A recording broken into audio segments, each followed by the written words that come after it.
You know, I was trying to take the movie's advice and not worry about it, but it's just not a good sign when even after the world premiere and early screenings, the discussion is dominated by personal drama and investigating whether or not one actor spat on another rather than what the actual movie accomplishes. So I guess if this was one of your most anticipated movies of the year, you might need to worry, darling. Since I'm here to talk about the film, not the drama, even though the drama has become really hard to separate from the end result, here's my simple advice. Don't go into this looking for more gossip fuel. You will not find it there. Leave all of that at the door and just take the movie for what it is, because this I am willing to bet is heavily influenced by behind the scenes controversy. 37%? 37? Anaconda has a higher score than this. Don't Worry Darling is a flawed film. It's not perfect, it has its problems, but it's also not the train wreck you might assume it is based on those reviews.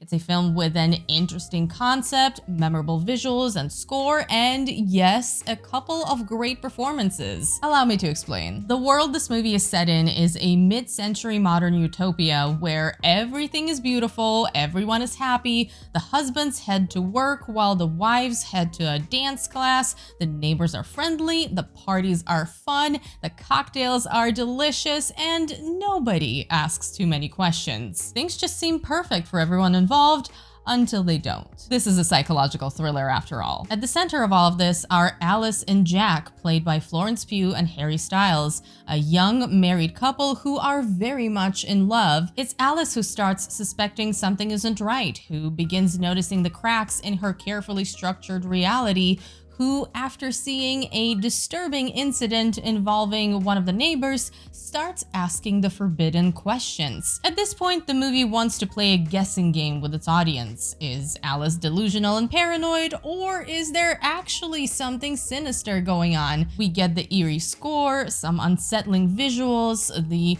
is this or isn't this real of it all, and it certainly sets the right tone. Here's the problem though, the answer is obvious and the movie cannot maintain the tension to make the eventual reveal fully worth it. You figure out what's going on way before it's confirmed, or at the very least part of it, and since the tension isn't there to keep you engaged, all you're left with is observing how underused some of these actors are and how clumsily the movie is handling its themes. Seriously, it's 2022. Are we really still going with the women being repressed bad, do you have what it takes to stand up to the system level of complexity? Part of the issue is the writing itself and how the film uses its time. It simultaneously feels drawn out and underdeveloped. Some of the build-up and second act development feels like filler, while the ending actually feels rushed and makes you wonder if there are 10 more minutes of this movie missing before the end credits. What we have here is a great concept for a thriller, but this is a classic example of a film being too ambitious for its own good,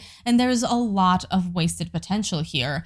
There's this scene in Don't Worry Darling that finally delivers the tension and really shows what we've been missing. It's a dinner scene where two of the best actors in the movie, Florence Pugh and Chris Pine, engage in a verbal power struggle. And this is where the movie really comes to life because Florence finally gets the scene partner she deserves. Speaking of the actors, let's just go ahead and talk about the performances. Florence Pugh, fantastic. As always, she carries this film on her shoulders, and it's unfortunate that one of the best performances of her career so far isn't matched by other actors in this movie, particularly when it comes to Harry Styles, who plays her husband Jack. You really can tell that he's not an experienced actor, and the lack of chemistry with Pugh is a big issue. He's about as miscast as it gets. Every time they're in a scene together, it feels like she's giving 150%, while Styles is struggling to keep up. Their energy and intensity simply aren't a good match, and while he might be serviceable on his own, next to Pugh, he just fades into the background. Isn't he supposed to be a huge star? Where's the charisma? Chris Pine, on the other hand, is very memorable and excellent as Frank, the mastermind behind this small town project who might as well be a cult leader.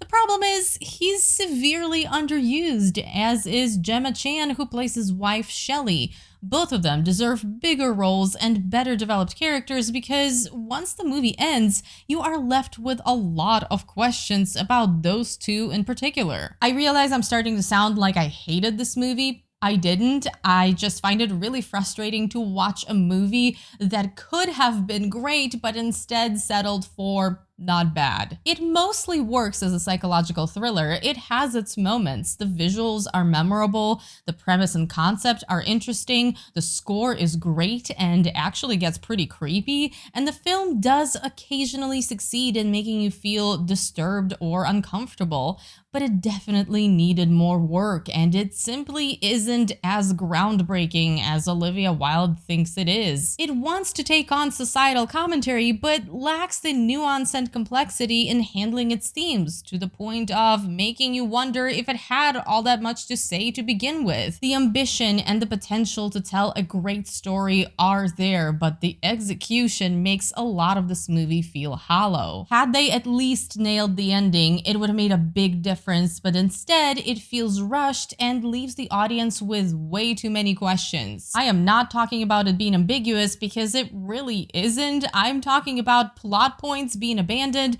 character arcs not making sense, and the logistics being unclear because the movie just ends. Not to mention that as a thriller, it really should have built up tension and suspense better because the plot twists just don't quite deliver the impact they should.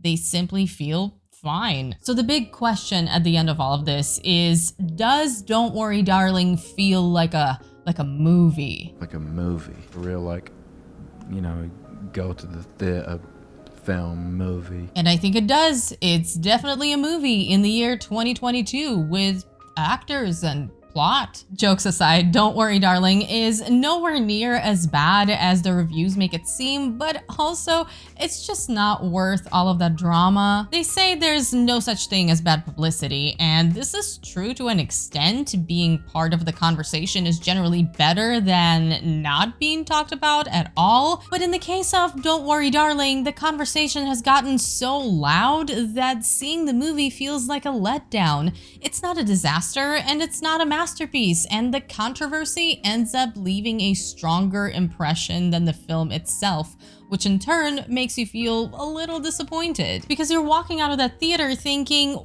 was that it? Is that what all the fuss was about? In reality, it's a flawed but functioning high-concept thriller that doesn't quite reach its potential, but can still be an entertaining experience as long as you forget it's actually trying to push some sort of commentary. In fact, I'm willing to bet that once the behind-the-scenes controversy fades away, the movie is going to find its audience and a certain level of appreciation. Then again, Not That Bad is not exactly a glowing review. And more importantly, where can I get some of this furniture?